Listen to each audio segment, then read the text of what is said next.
तुम्ही कधी लक्ष दिलं आहे का? सगळं काही ठीक असतानाही आनंद दारापर्यंत येऊन परत का जातो? पैसा येतो, पण पैसा टिकत नाही. आजारपण न बोलवता आलेल्या पाहुण्यांसारखं घरात मुक्काम ठोकतो. तुम्ही मेहनत करतात, थकतात, पण समाधान तरीही कोसो दूर राहतं. हे फक्त नशिबाचा खेळ आहे का? की काहीतरी असं आहे जे तुम्हाला दिसत नाही, काहीतरी असं आहे जे तुमच्या पूर्वजांशी जुळलेलं आहे, तुमच्या मुळाशी जोडलेलं आहे. 19 मार्च 2026 कॅलेंडरवर ही फक्त एक तारीख वाटू शकते, पण आध्यात्मिक जगात हा एक प्रकारचा मोठा दार उघडण्याचा दिवस आहे. गुढीपाडवा, चैत्र नवरात्रीची सुरुवात हाच तो दिवस आहे, ज्या दिवशी ब्रह्मदेवांनी या सृष्टीची निर्मिती केली, असं मानलं जातं. या 3.5 मुहूर्तांपैकी हा सर्वात शक्तिशाली मुहूर्त मानला जातो.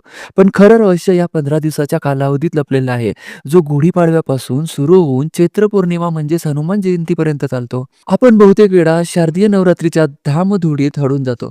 पण तुम्हाला माहिती आहे का, की हे चैत्र नवरात्रीच्या काळात पृथ्वीवर देवस्थ 1000 पटीने जास्त सक्रिय असतं. हाच तो काळ असतो जेव्हा तुमची कुलदेवी तुमची हाक ऐकण्यासाठी सर्वात जास्त उत्सुक असते.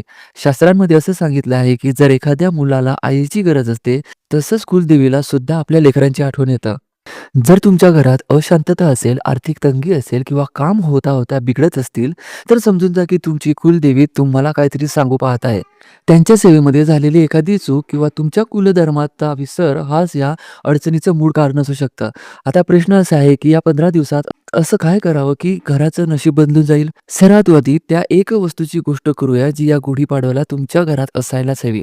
जर तुमच्या देवघरात मंगळ कलश असेल, तर हा तो योग्य काळ आहे, तो स्थापित करायचा आहे. मंगळ कलश फक्त तांब्याचा लोटा नाही, तो तुमच्या कुलदेवतेचं साक्षात प्रतीक आहे, जो घरात सकारात्मक ऊर्जेचा प्रवास निर्माण करतो आणि प्रत्येक वाईट नजरेपासून घराचं रक्षण करतो. त्याचसोबत या शुभ दिवशी वास्तुयंत्र किंवा गजलक्ष्मीची मूर्ती घरात आणणं तुमच्या आर्थिक संकटाच्या शेवटाची सुरुवात ठरू शकतं. गजलक्ष्मी जिच्यावर हत्ती अभिषेक करताना दाखवला जातो, ती शक्ती आणि समृद्धीचं प्रतीक आहे. तिला आपल्या मंदिरात स्थान द्या आणि मग पहा की बंद पडलेले मार्ग कसे हळू-हळू उघडतात. पण फक्त वस्तू आणून काम होणार नाही. खरी शक्ती त्या साधनेत दडलेली आहे, जी या 15 दिवसात घरातील स्त्रियांनी करायलाच पाहिजे. जर तुमच्या घरात घटस्थापनेची परंपरा नसेल, तर निराश होऊ नका. तुम्ही या 9 दिवसात देवीच्या नावाचा अखंड दिवा लावू शकतात. हा दिवा फक्त प्रकाश देत नाही, तर तो तुमच्या संकल्पनेची ज्वाला आहे.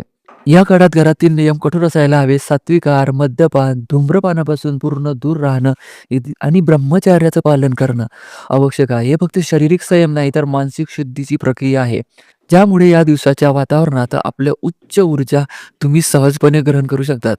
आता त्या गुप्त सेवेकडे वळूया, ज्यामध्ये मोठ्या-मोठ्या संकटांना टाळण्याची शक्ती आहे. श्री दुर्गा सप्तमीचा पाठ.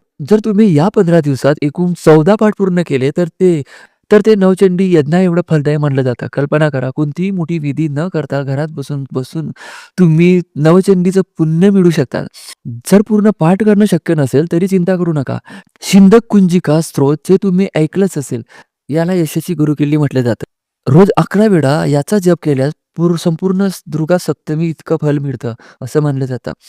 यासोबतच 19 मार्च ते 26 मार्च या काळात रामरक्षा स्तोत्राचा पाठ केल्यास तुमच्या घराभोवती एक अदृश्य सुरक्षा कवच तयार होतं, ज्याला कोणतीही नकारात्मक शक्ती भेदू शकत नाही.